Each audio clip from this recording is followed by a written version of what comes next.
Very happy to welcome Evan Levine to the podcast today. Evan is a super talented bassist, composer, and educator based in Chicago. He's actually originally from New Jersey, where we met. His journey took him from award-winning high school jazz bands all the way to studying at Oberlin and University of Michigan. He's gotten the chance to work with some true master musicians, Kendrick Scott and also Benny Golson. And Evan has a really strong presence on the Chicago jazz scene and the music scene in general. So we're excited to dig into his story. Evan, good to see you. Thank you for coming. Thanks for having me, Abe. Yeah, it's great to talk to you. I haven't seen you in a long time, and this is just such a cool little podcast that you have going on here, man. So, Appreciate you yeah, coming on. of course. Yeah, Evan, you're performing in Chicago, which is like has so much history in terms of jazz, and totally. you're working full time as a professional musician. Hmm. And being a jazz musician has a lot of mystery to not just people who aren't musicians, but to jazz musicians themselves who want to go into the field. Hmm. What's the biggest, misconception you think people have about, having this life as a jazz bassist? Yeah, sure. So, I mean, that's a great question, and I think the biggest misconception that people have is that um, I guess that jazz is like the only thing that people do. Like if you're going to be a professional musician in a big city, especially, Chicago or New York, LA, is you're going to be doing a lot of different kinds of things. And the being hireable and being, getting a lot of gigs, being employed is really comes from having a versatile musical palette as well as being able to do a bunch of different kinds of things. So like while I do a lot of jazz stuff in town, but I also make a lot of money doing weddings, which is a lot of top 40s music. And I also do a lot of rock. I do a lot of country music. I do a lot of like salsa, cumbia, timba, all that. A lot of like Latin American stuff as well. And, part of the reason why I'm able to make a living of just playing gigs right now is that I'm able to do a bunch of different kinds of things. And I feel like having a jazz background really prepares you for that open mindedness that comes with playing a bunch of different genres. Yeah, well, And jazz certainly is the teacher, because of its complexity and is with the improvisation. yeah. So when you're doing these other gigs, I mean, you talked about that you're doing, top 40 type stuff and you're doing, more pop things. Mhm. When you're doing those type of gigs, does it still feel the same joy that you do playing improvisational music, or is it like a different mindset kind of where it's like you're just kind of, going with the music? So is there a difference Great, between the two? great question. Yeah. And I think that, yeah, that's a great question. And I think there is a little bit of a different mindset where it's less about putting your own individual voice into the music and more about the group cohesion of the entire band. Um, but I feel like the same joy and the whole reason of why we like to listen to any music that we like to listen to is still there because, um, the whether it be jazz or pop music or anything like that, the reason why we like to listen to music is because we make a genuine connection with from the performer to the audience, and that like is the core of what makes music so awesome. Is having like a genuine connection with people. And although you're not necessarily thinking about, what alternate changes can you play on, this on Man, I Feel Like a Woman, it's um there's really you get to see a lot of like joy from the people that you're playing for, which is really cool. And yeah. No, totally. And I like how you mentioned "Man, I Feel Like a Woman" because when I used to work on cruise ships, I had to play that song Oh yeah. like twice a week or something like, and I was like, Yeah. yeah, this is a lot of fun. Yeah, I mean it's so much fun. And there's like the I feel like the best jazz music um lets go of this inhibition of I'm quoting man I feel like a woman, but the best jazz music really does like freeze yourself from within your own little box. And once you start to open yourself up to everybody else that's in the room, it starts to be a lot more fun. And it's a little easier to do that with pop music and country music just because the songs themselves are a little bit simpler. But if you can access that same, joy, playfulness, any of these other kinds of emotions while you're playing jazz music, then it just makes it more fun for everyone. Yeah, I totally agree with you. And it's when you do these performances, it doesn't matter if it's jazz or country. The beginning of the performance, the first note you play sets the tone for the night, I kind of feel. You don't want to have Exactly. like a you want to always have a strong start instead of having to Yeah. like And there's something to be said about leaving any grumpiness or bad emotions at the door as soon as you step on the stage. what do you tell yourself before you play the first note on the bass? Do you take a deep breath or any sort of Yeah, mental I mean, I ritual or think the something? most important thing for me is to make eye contact with the other musicians and to make sure that we're all like everyone is not only just like ready to do something, but also just like having a good time. Just like, if anybody is nervous or tense, then just like making sure that those things are let out in no matter like how you got to do it, Yeah, whether eye a deep contact breath. is it's such a simple thing, but you know, Yeah. can make you laugh. It can make you Hmm. do gigs and you might just like you start looking at the other musician, you start laughing for no other just Yeah. And that's like why I feel like I was never really given a good explanation as to why all of our teachers have told us like memorize the music before you play, like don't look at your real book or your iReal book while you're playing. Is that it prevents eye contact with other musicians, and it's like that simple thing makes the music so much deeper. yeah, definitely. And the relationship between you and your instrument is such a personal thing too Hmm. that you bring. Yeah. And I wanted to ask you because you're acoustic and electric bassist. Yeah. Hmm. Has your connection with the instrument, evolved in the years of playing this other types of music? Sure. Yeah, I mean, great question. I think that um, for a long time, I only played electric bass for fun, and I like considered myself to be like a serious study of the upright bass, and um, and I never took the electric bass stuff that seriously. But then now I do about 50% of the gigs on electric bass and 50% of the gigs on upright bass. And I've had to sort of do a little bit of catch up and really spend some time learning the instrument as well as I do the upright bass. And I feel like they both have different things that they're better at, and they both have different sounds and different palettes, even though they're the same instruments that are tuned exactly the same. Um, they just have such different sounds that it really helps to broaden my horizons into what I'm capable of doing.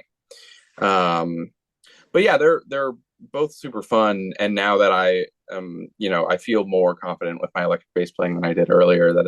That I can have the same looseness and um, and just like you know being able to let go on both of I them. have another question I wanted to ask you too. Sure. We were talking before we started the chat, and you told me, you're playing. You're you're a full-time professional, just Mhm. playing.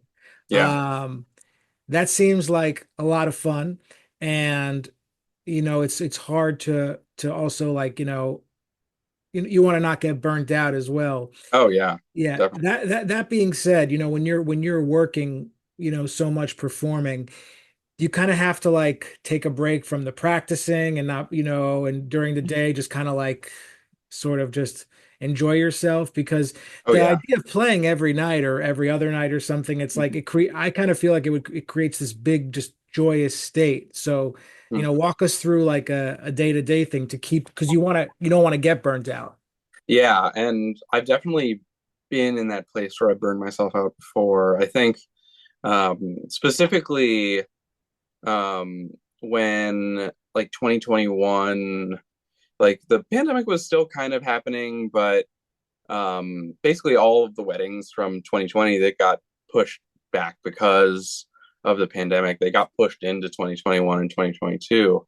I ended up doing like 3 or 4 weddings a weekend for a couple Oh of months. my God. And it was like, I think I counted in 2021 from October to December, I did 50 weddings. Wait, And quick question. With the yeah, weddings, those were like the full 4 hour type things, five oh yeah, hours? yeah. Full So like 3 hour long sets, or however you want to divide it up. Different bands have different ways of doing it, but yeah, I mean, some of them are 3 80-minute sets, or 3 hour long sets, or some I've done a couple where it's like continuous for 3 or 4 hours with no breaks, which the money is always a lot better, but it's exhausting. But yeah, so I like really burned myself out after doing that, and I took like a month and a half off of playing.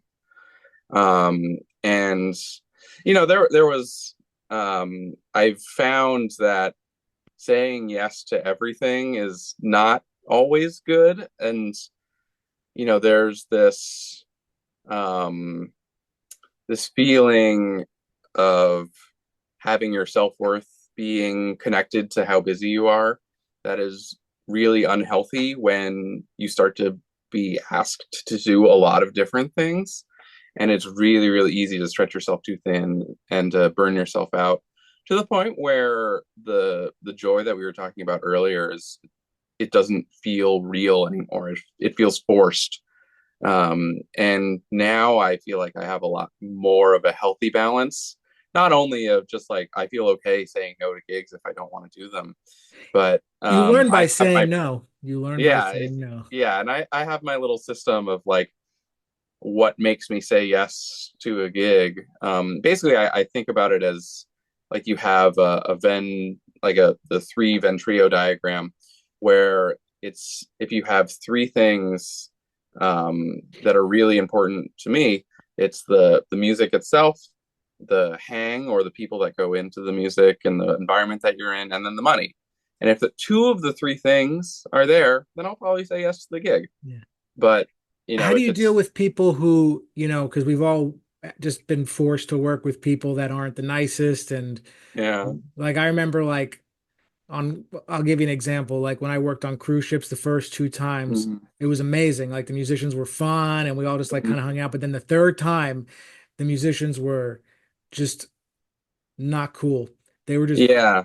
so yeah, I ended up like I'm like, at one point I'm getting out of here. Yeah. How do how do you deal with that? Because you can't like what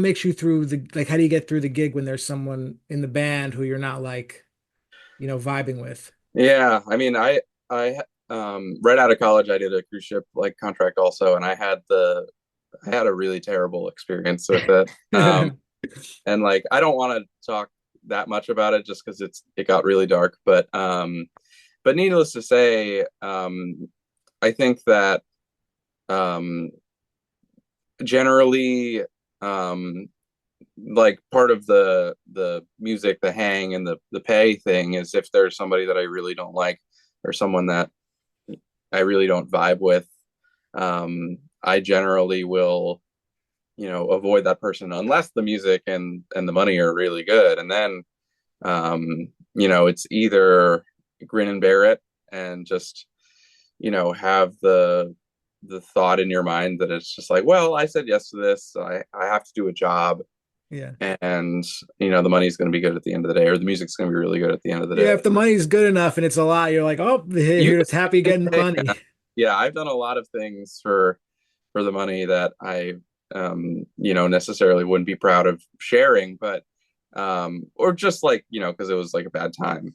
But I think that, in any profession, you're always going to have to work with people that you don't 100% agree with.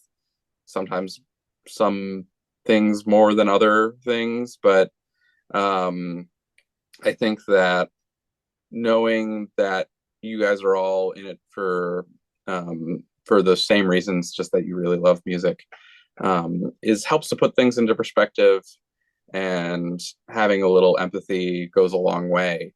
But we all have people that are like too bad to like deal with, and sometimes you don't know until you get on the gig that it's someone that you really don't like.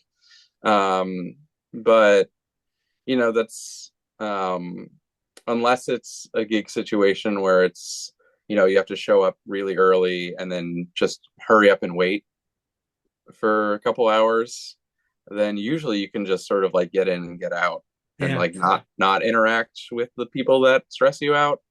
And yeah, just like trying to like not not be argumentative, and just like be cool and be chill, and just like avoid any kind of stressful conversations goes a long way. And it's not a perfect situation, but in any field, you're always going to have to deal with people that you don't like.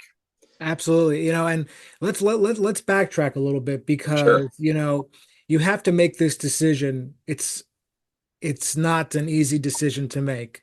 It's Hmm. the to become a professional musician is like, the same type of decision as getting married or, opening a business or Right. Hmm.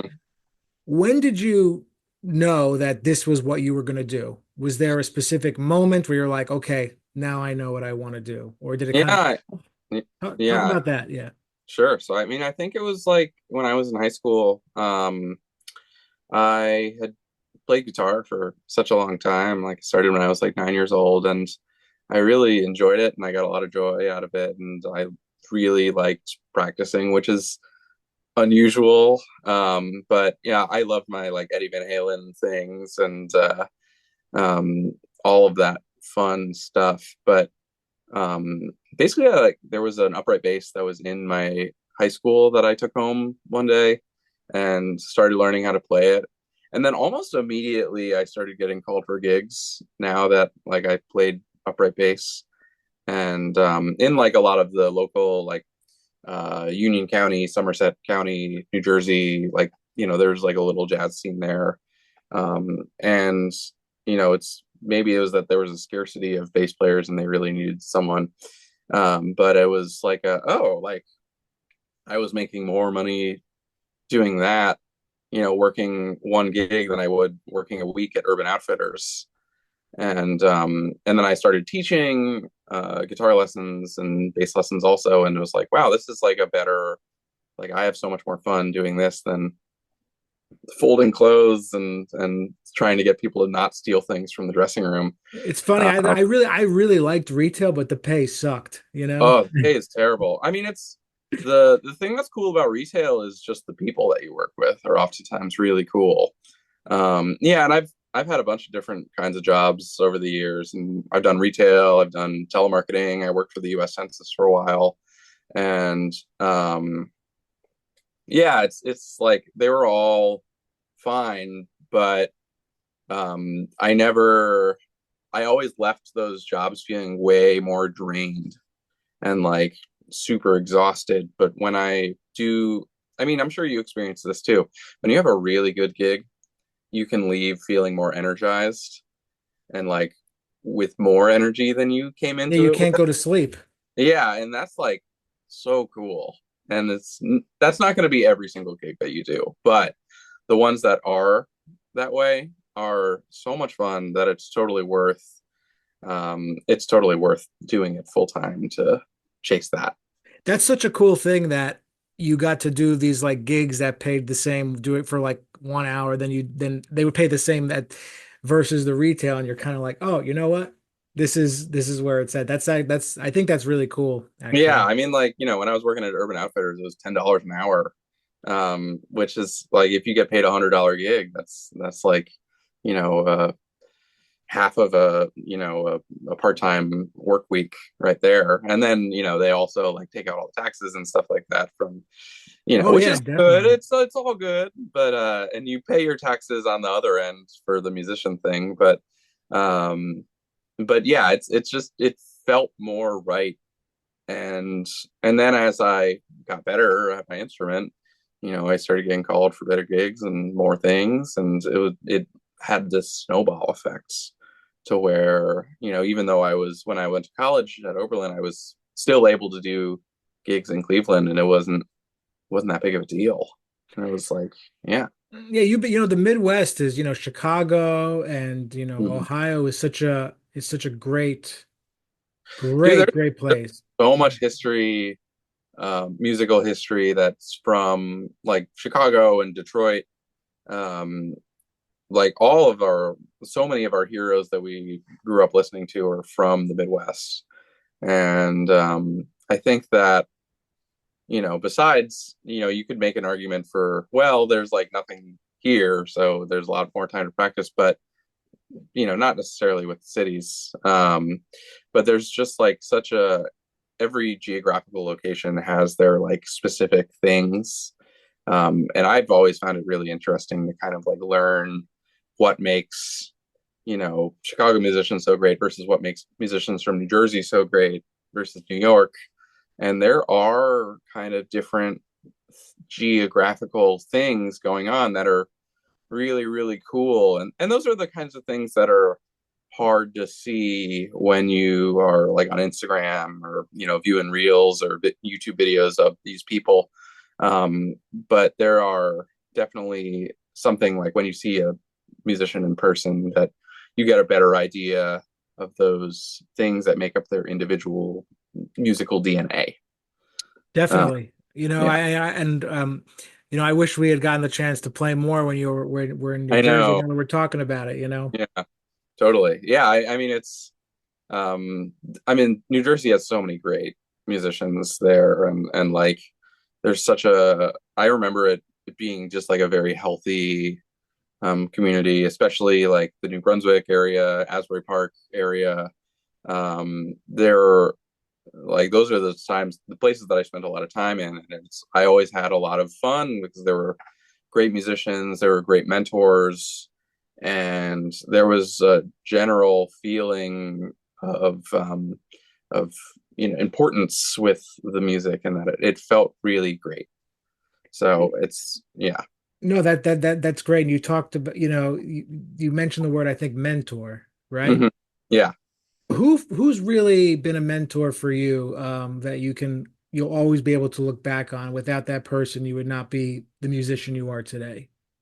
Yeah, I mean, I think from New Jersey, I'm sure you've met Jim Jason at some point. Just he's like a piano player that lives in the like Somerset area, but he was really the first person to call me for gigs, and I have a lot of appreciation for him for that, and just like being able to trust this little 16-year-old kid. Um, and not all the gigs were great, but they were important in terms of just getting playing experience out there. And he was, and he treated me like a friend and not like a little kid, which I thought was really, really cool. And then, once I moved away to college and grad school and stuff like that, I was able to spend some time studying at University of Michigan with Bob Hurst, who was in Branford Marsalis's band and the Tonight Show band, and did a whole bunch of other things. And it was just really cool to see someone who I looked up to for a really long time and get a chance to really pick his brain. And then Benny Green also was a big teacher up there. It was one of the first records that I ever got was that Testifying Live at the Village Vanguard with Benny Green, Christian McBride, and Carl Allen. And just to get to not only um, get to like study music with him, but also just to see the humanity and the humility, and just to sort of make the connection that these people that we look up to are just real people that have the same problems that the rest of us do. It's so hard not to look at that. Like I remember like going to grad school and like I was just like in the room with Chris Potter and I was like, yeah, Yeah, I'm like you know like felt like you're in front of like the most important person in the world or something. right. And then you can get a beer with them or it's Yeah, yeah. and then it's just like, oh, this is like there's um sometimes it's just like the they're real people, but they've had these opportunities and they've been in these situations which has elevated them to the point where they are. And it doesn't always happen. There's this common misconception that like these super famous musicians have just started super early and have just always been as good as they are. But everybody has had to work on it. Everybody's had a bunch of growth, and some people start later than others. And like I'm trying to think of a good example but there are a lot of musicians who really start get their feet off the ground in their 30s and 40s, and that's okay. Yeah, Like well, it's one thing you talked about was the guy you worked with in Somerset, the piano player. He didn't treat you like a little kid. He treated you like a professional. yeah, And I've totally. always felt that with music, there's like age, well, for age is only a number in general, but like there's musicians who are, just as good as, if not better, who were in their 20s as people who were in their 40s. They're just as good, if not, or just the same, and they may not be treated the same way because the person's a little older or something like that. Yeah, I have a problem with that. So that's just my tell just want to get your thoughts on that. yeah, and I think that um respecting your elders is like a good platitude to have, but I don't think I think that um once the music starts playing, it shouldn't really matter that much. But Definitely.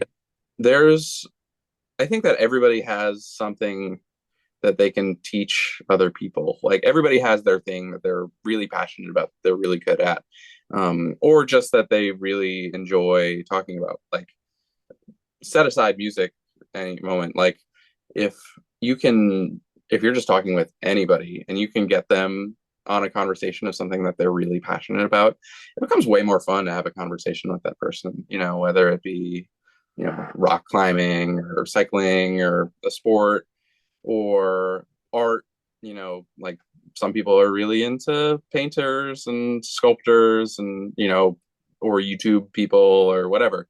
Um, it's that passion is like sometimes more important than the time that's been put in.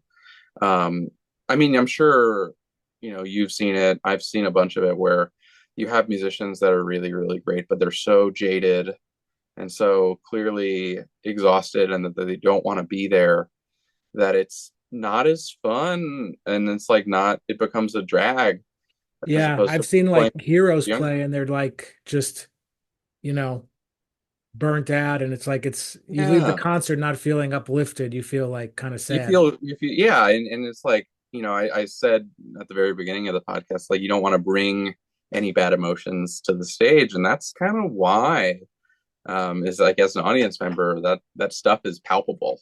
You can feel it when someone's having a really bad day sometimes, um and it's hard to let that go, and it's really easy to let that be to overwhelm you when you're burnt out or when you don't want to be there, and it's yeah, and I think that while there are a lot of older musicians that I work with that are really fun and bring a lot of joy into the music, there are also a lot that have just been doing it for too long and feel stuck in it, and like they feel like I'm such and such years old, I'm too old to change and do something else that I really wanted to do, and I'm only doing weddings all the time because it's the only thing that pays and blah blah blah. But yeah, and it sucks. Long story short, but yeah, it's I feel like some of the um that age is cool, and experience is really a wonderful teacher, but that you can't let it yeah, it's I would rather work with young musicians that are bright-eyed and aren't necessarily as established or as good than someone who's been on the scene for 30, 40 years that just hates being there. Yeah, like it's like if I was thinking about a bass player and I'm like, well, I could probably call like some younger person who can play with good time, outline the changes, may not be the best soloist or something Right. Hmm. versus someone who's like gonna come and they can really like they're like a true, professional and have all this technique and stuff, but it won't be as fun.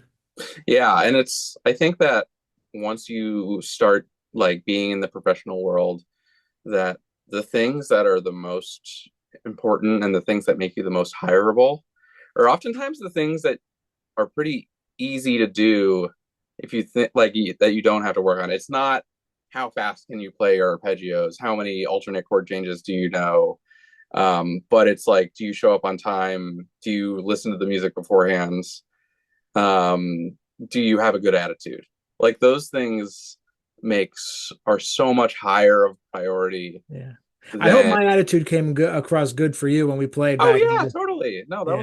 that was always a good time, man. And Yeah. it was I always felt really relaxed when we got to play together.